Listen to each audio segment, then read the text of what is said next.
Assalamualaikum, dear students. Myself Abdur Rauf, your chemistry teacher. In this video, we will discuss the following topics. Topic number 1 will be definition of base. Topic number 2 will be alkali. Then in the end, we will discuss the properties of bases. ठीक है? So these are the topics which we are going to discuss in this video. First of all, we will discuss the definition of base. Definition of base.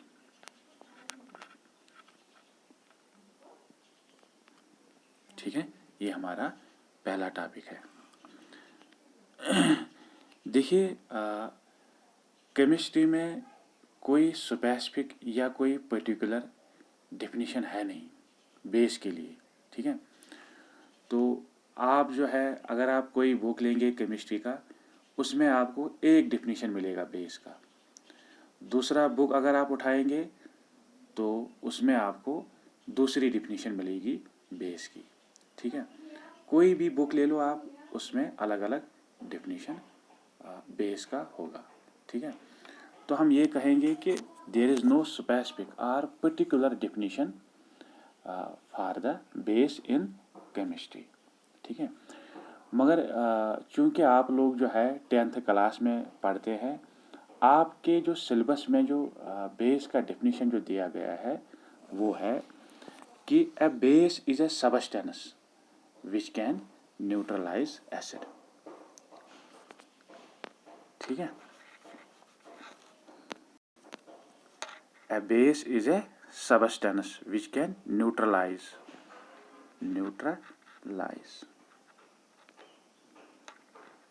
which can neutralize acid. ठीक है, कोई भी substance जो acid को neutralise करेगा, ठीक है, उसे हम बेस बोलेंगे.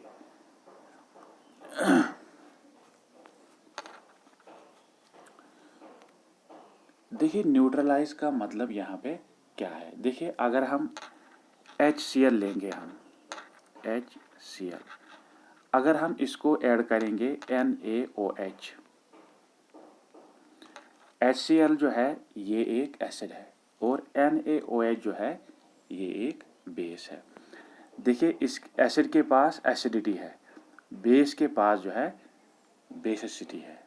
ठीक है, अगर हम बेस करेंगे बेस अगर हम ऐड करेंगे एसिड को, तो इसके पास कोई भी एसिडिटी नहीं रहती है.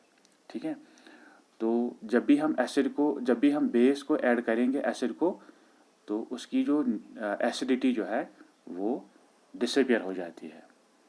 ठीक है, तो जो भी कोई सबस्टेंस एसिडिटी ऑफ एसिड को डिसअपियर करे, उसे हम बेस कहेंगे. ठीक है, हाँ. देखिए, अगर हम HCl को NaOH ऐड करेंगे तो HCl की जो एसिडिटी है वो गायब हो जाती है, इसके पास कोई एसिडिटी रहती नहीं है. फिर तो हम NaOH को क्या कहेंगे, इसे हम बेस कहेंगे. ठीक है,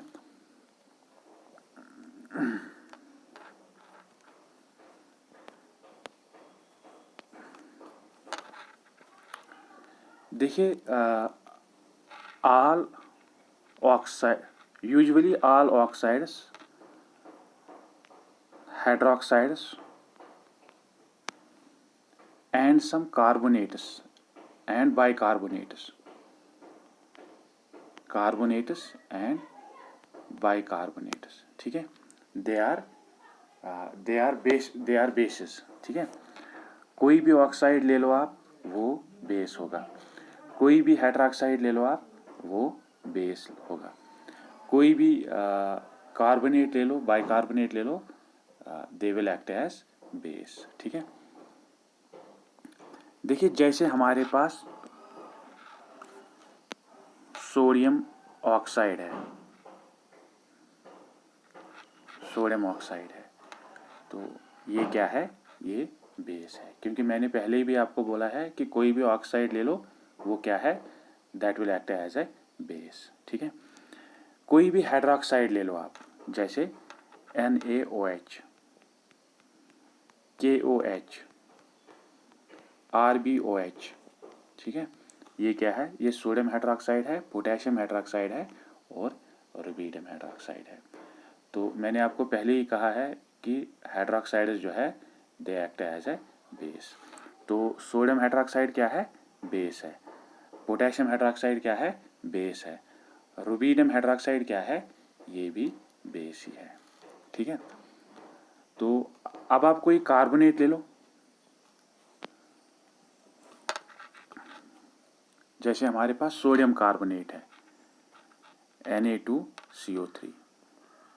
इसी तरह आप कोई भी बाइकार्बोनेट ले लो, जैसे सोडियम बाइकार्बोनेट। ठीक है, तो these substances they will also act as base. Why they act as base? Because when we add them to the acids, they cancel the acidity of acids. Or in other words, we can say these substances they neutralize the acidity of acids. ठीक है, that is why we call them bases.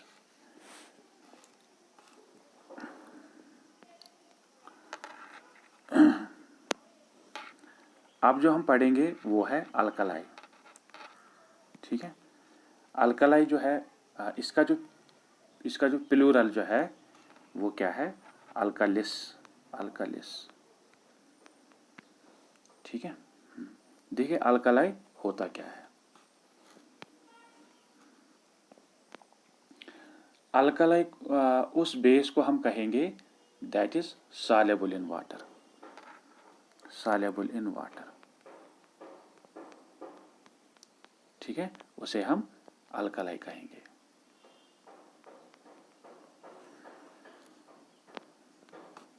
The base which is soluble in water is called alkali. ठीक है, देखिए अगर आप sodium hydroxide लेंगे it is soluble in water. Potassium hydroxide लेंगे soluble in water. Rubidium hydroxide लेंगे soluble in water. Magnesium hydroxide लेंगे soluble in water. Ammonium hydroxide लेंगे सॉल्युबल इन वाटर। तो इन बेसिस को हम क्या कहेंगे, इन्हें हम अल्कलाई बेस कहेंगे।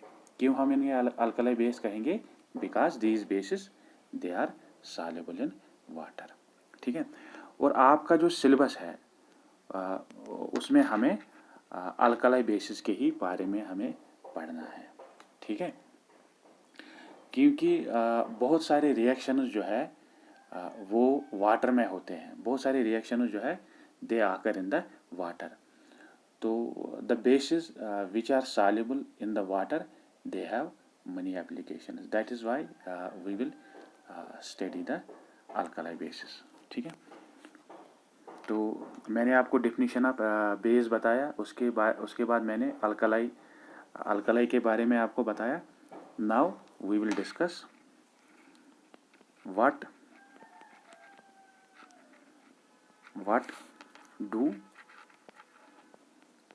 do all bases have in common?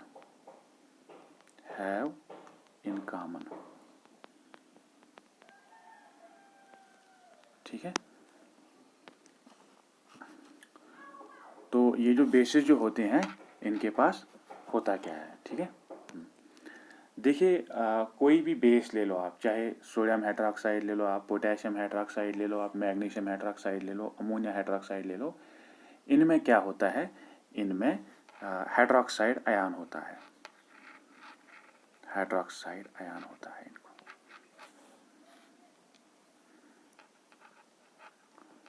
Hydroxide ion.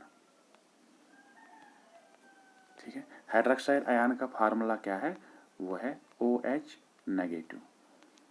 ठीक है, हाँ, तो कोई भी बेस ले लो उसमें क्या होगा, उसमें हाइड्रोक्साइड आयन होगा।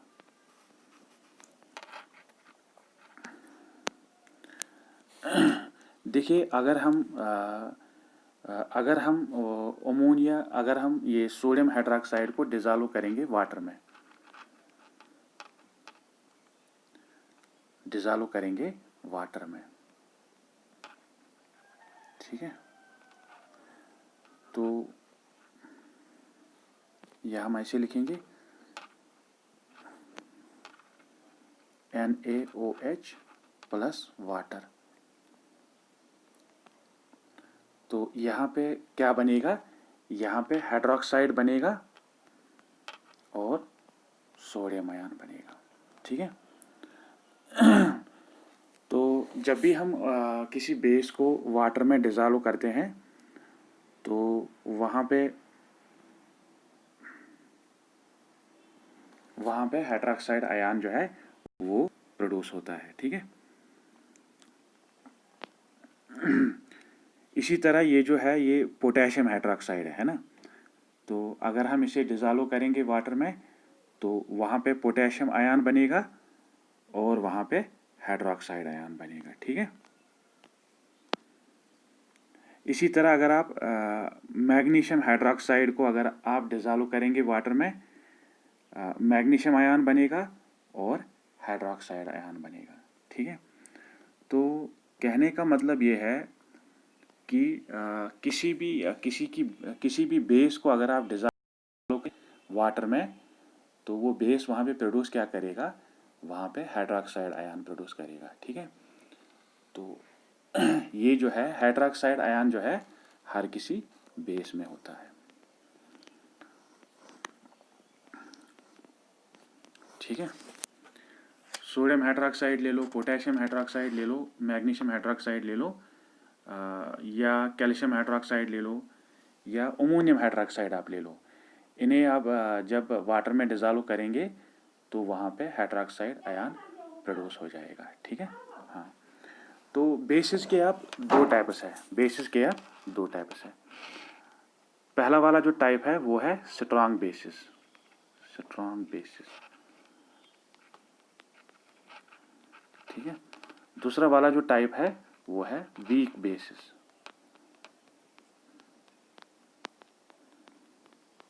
ये बेसिस का ये जो है ये टाइप्स है, दो टाइप्स है बेसिस में।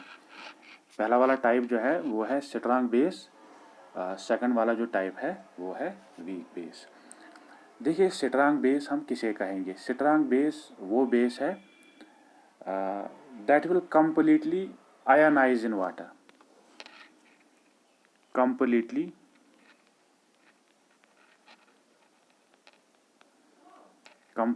आयनाइज इन वाटर,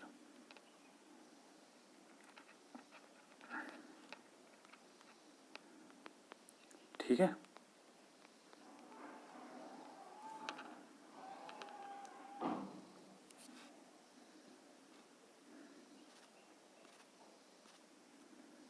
एक बात, स्ट्रॉन्ग बेस जो है ये कंप्लीटली आयनाइज होता है। दूसरा जो है स्ट्रॉन्ग बेस में क्या होता है, it produces large amount of hydroxide ion, ठीक है।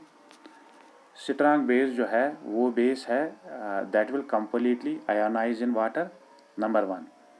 Number two, that will produce large amount of hydroxide ion in the water, उसे हम स्ट्रॉन्ग बेस कहेंगे। जैसे हमारे पास जो है ये सोडियम हाइड्रोक्साइड है, पोटेशियम हाइड्रोक्साइड है, या रुबिडियम हाइड्रोक्साइड है, इन्हें हम क्या बोलेंगे, इन्हें हम स्ट्रॉन्ग बेस बोलेंगे। NaOH, KOH, RbOH, इन्हें हम स्ट्रॉन्ग बेसिस कहेंगे। क्यों हम इन्हें स्ट्रॉन्ग बेसिस कहेंगे, because they completely ionize in water and produce large amount of hydroxide ion. Weak bases क्या होते हैं, वीक बेसिस वो बेसिस है that are partially ionize in water, partially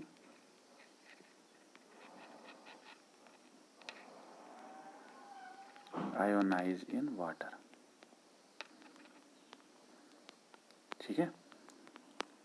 they don't produce large amount of hydroxide ion. तो इसमें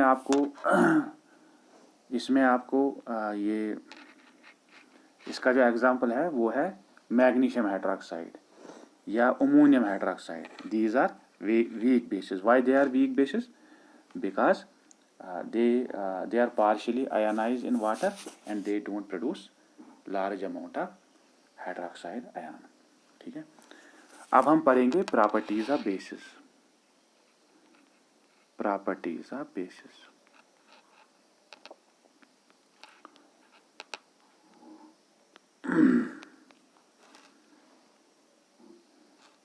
ठीक है.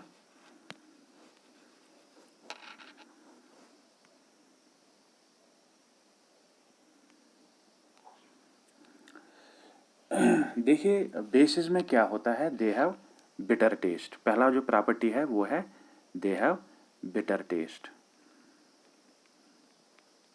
They have bitter test. ठीक है.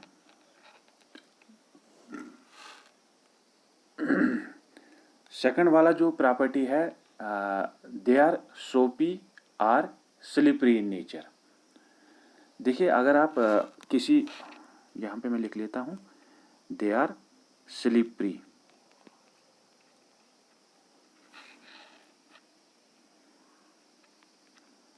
Slippery are soapy in nature. ठीक है. देखिए किसी भी बेस को अगर आप लेंगे ना, तो अगर आप उसको टच करेंगे you will feel that it will get slippery. It will get slippery. अगर आप किसी बेस को अपने फिंगर्स के दरमियान अगर आप उसको डालेंगे ना, फिर अगर आप उसको टच करना चाहोगे तो आप स्लिपरी फील करेंगे. ठीक है.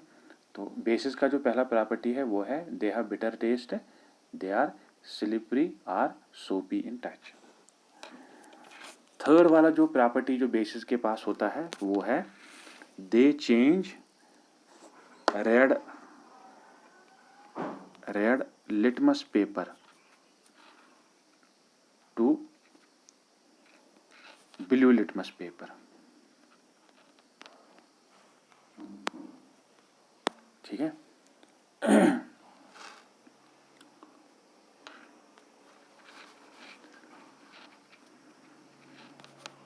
देखिए अगर आप रेड लिटमस पेपर अगर आप लेंगे,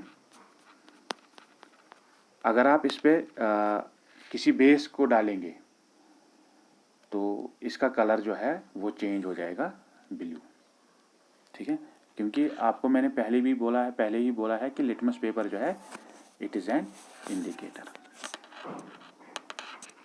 तो इंडिकेटर से हम ये पता लगा सकते हैं कि आपका जो सब्सटेंस है वो बेस है कि एसिड है. अगर आपने litmus paper red colour litmus paper अगर आपने लाया, अगर आपने उस पर बेस डाला तो उसका कलर जो है वो ब्लू कलर में चेंज हो जाएगा. ठीक है. Property number 4 is that basis conduct electricity. They conduct electricity.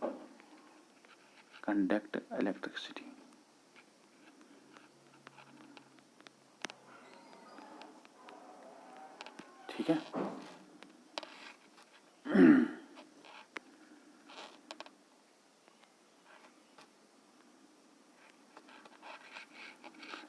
देखिए अगर आप किसी बेस को डिज़ोल्व करेंगे वाटर में तो वहाँ पे उसकी आयनाइजेशन हो जाती है. आयनाइजेशन होने के बाद वहाँ पे आयन्स प्रोड्यूस होते हैं. तो उन्हीं आयन्स की वजह से जो है ये बेसिस जो है वो इलेक्ट्रिसिटी को कंडक्ट करते हैं. अगर आपने किसी बीकर में किसी बेस को डाला है और अगर आपने इसमें वाटर डाला है तो इसके बाद आप इसमें 2 इलेक्ट्रोड्स डालेंगे. इलेक्ट्रोड्स डालने के बाद आप एक कनेक्ट करेंगे, बल्ब को आप कनेक्ट करेंगे. ठीक है.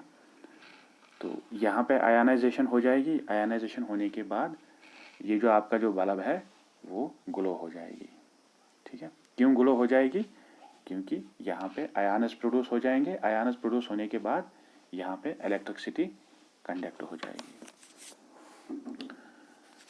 फिफ्थ वाला जो प्रॉपर्टी है वो क्या है कि basis when react with metals they produce hydrogen.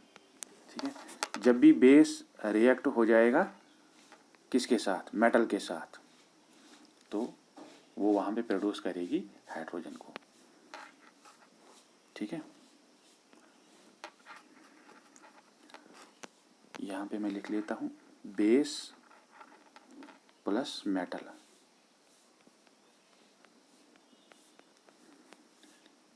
यहाँ पे हाइड्रोजन गैस प्रोड्यूस हो जाएगा, यहाँ पे साल्ट हो जाएगा प्रोड्यूस और हाइड्रोजन गैस प्रोड्यूस हो जाएगा। ठीक है, मान लीजिए अगर आपने सोडियम हाइड्रोक्साइड को अगर आपने ले लिया, अगर आपने इसको रिएक्ट करवाया किसके साथ, जिंक के साथ, सोडियम हाइड्रोक्साइड को आपने ले लिया, इसको आपने रिएक्ट करवाया जिंक के साथ, तो आपका जो प्रोडक्ट बनेगा वो क्या होगा, वो होगा सोडियम जिंकेट,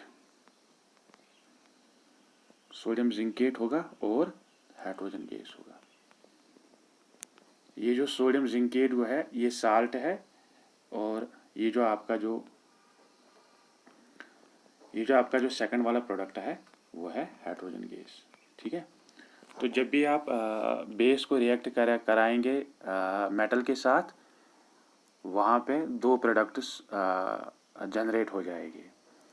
पहला वाला जो प्रोडक्ट जो होगा वो होगा साल्ट, और दूसरा वाला जो प्रोडक्ट होगा वो होगा हाइड्रोजन गैस। ठीक है, देखिए साल्ट वो कंपाउंड है जिसमें आपको नेगेटिव और पॉजिटिव चार्ज मिलेगा। ठीक है,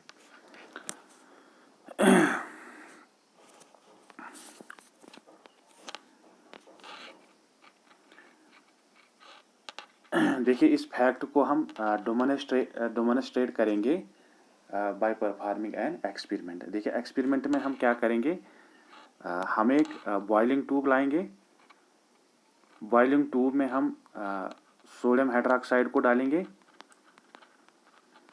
और इसमें हम जिंक ग्रैन्यूल्स को भी हम डालेंगे, इसके में जिंक ग्रैन्यूल्स, Zn का मतलब है जिंक ग्रैन्यूल्स।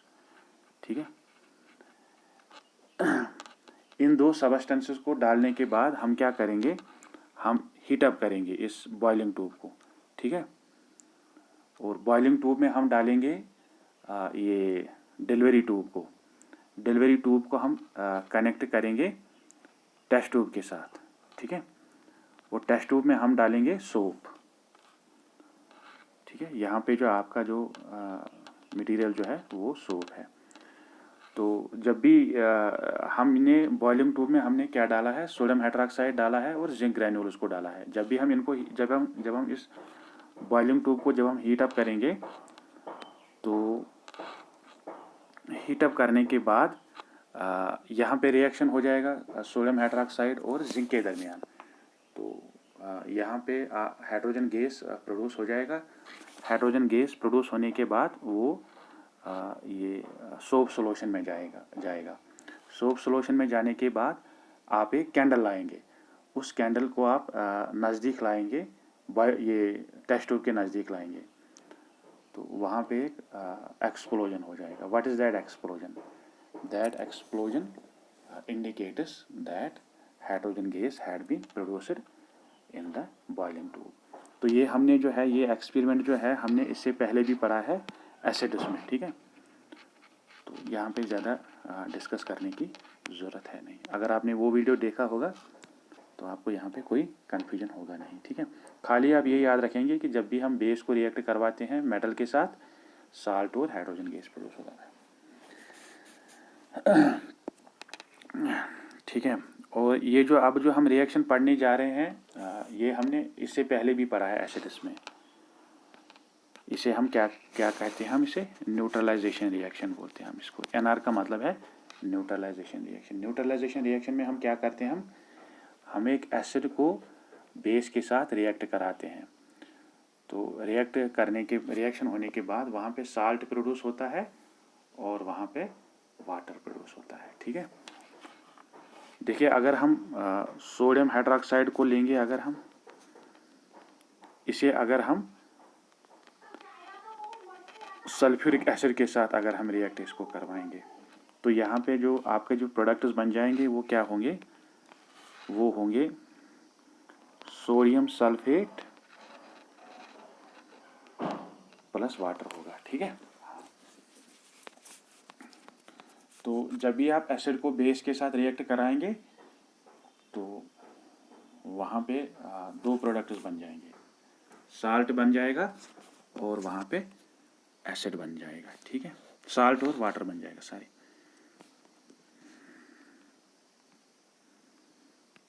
देखिए आप, ये हमने सोडियम हाइड्रोक्साइड ले लिया, इसको हमने रिएक्ट करवाया सल्फ्यूरिक एसिड के साथ, प्रोडक्ट क्या बन गया, सोडियम सल्फेट बन गया और वाटर बन गया। इस रिएक्शन को हम क्या बोलेंगे, इसे हम न्यूट्रलाइजेशन रिएक्शन बोलेंगे। न्यूट्रलाइजेशन रिएक्शन में क्या होता है, इसमें साल्ट और बेस रिएक्ट होता है, इसमें एसिड और बेस रिएक्ट होता है और साल्ट और वाटर बन जाता है वहाँ पे। ठीक है,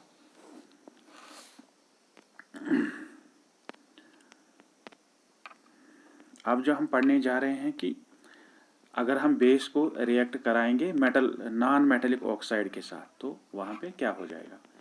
देखिए, जब भी आप बेस को रिएक्ट कराएंगे नॉन मेटेलिक ऑक्साइड के साथ, वहाँ पे प्रोडक्ट क्या बनेगा, साल्ट बनेगा और वाटर बनेगा। ठीक है, इसको मैं लिख लेता हूँ, बेस प्लस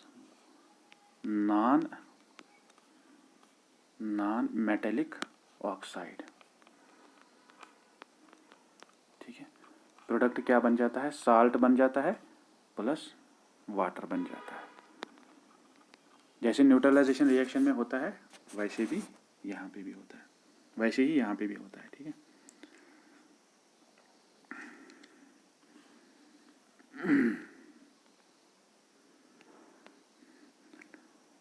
देखिए हम क्या करेंगे, ये जो है हम जो बेस यहाँ पे ला रहे हैं वो है कैल्शियम हाइड्रोक्साइड, इसको हम कार्बन डाइऑक्साइड के साथ रिएक्ट करा रहे हैं।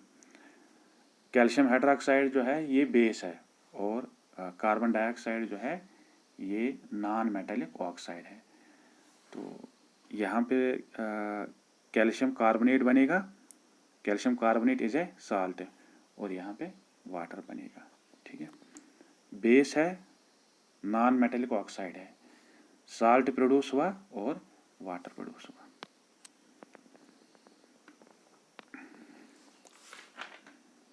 ठीक है, so this was all about basis. तो थोड़ा सा मैं यहाँ पे रिवाइज कर लेता हूँ ताकि आपको समझने में आसानी हो जाए। देखिए, पहले मैंने आपको ये बताया है कि कोई भी स्पेसिफिक डिफिनीशन है नहीं बेसिस के लिए कोई स्पेसिफिक डिफिनीशन है नहीं केमिस्ट्री में। तो आपको जो याद रखना है वो ये रखना है कि बेस वो सब्सटेंस है जो एसिड को न्यूट्रलाइज करे। ठीक है, all oxides, hydroxides, carbonates and bicarbonates, they are basic in nature. Alkali हम उस बेस को बोलेंगे that is soluble in water। ठीक है, alkali basis they have money applications, इसीलिए हम जो पढ़ेंगे यहाँ पे वो हम अल्कलाई बेसिस के बारे में ही पढ़ेंगे। तो ये जो कोई भी बेस को आप ले लो, अगर आप इसे वाटर में डिज़ोल्व करेंगे, वाटर में डिज़ोल्व करने के बाद वहाँ पे हाइड्रोक्साइड आयन प्रोड्यूस हो जाएगा और मेटेलिक आयन प्रोड्यूस हो जाएगा। तो हम ये कहेंगे कि कोई भी बेसिस में जो है इनमें हाइड्रोक्साइड आयन होता है। ठीक है, बेसिस के जो है दो टाइप्स है, स्ट्रांग बेस है और वीक बेस है। स्ट्रांग बेस वो बेस है that is completely ionized in water and produces a large amount of hydroxide ion. Weak base वो base है that will partially ionize in water and does not produce large amount of hydroxide ion. ठीक है, bases जो है they have bitter taste, they are soapy or slippery in touch. ठीक है, they change red litmus paper to blue litmus paper. When we react base with the metal, it produces salt and hydrogen gas. ठीक है, when we react base with the acid, it produces salt and water. This reaction is called neutralization reaction. इसी तरह अगर आप base को non metallic oxide के साथ अगर आप रिएक्ट कराएंगे तो वहाँ भी साल्ट और वाटर प्रोड्यूस हो जाएगा.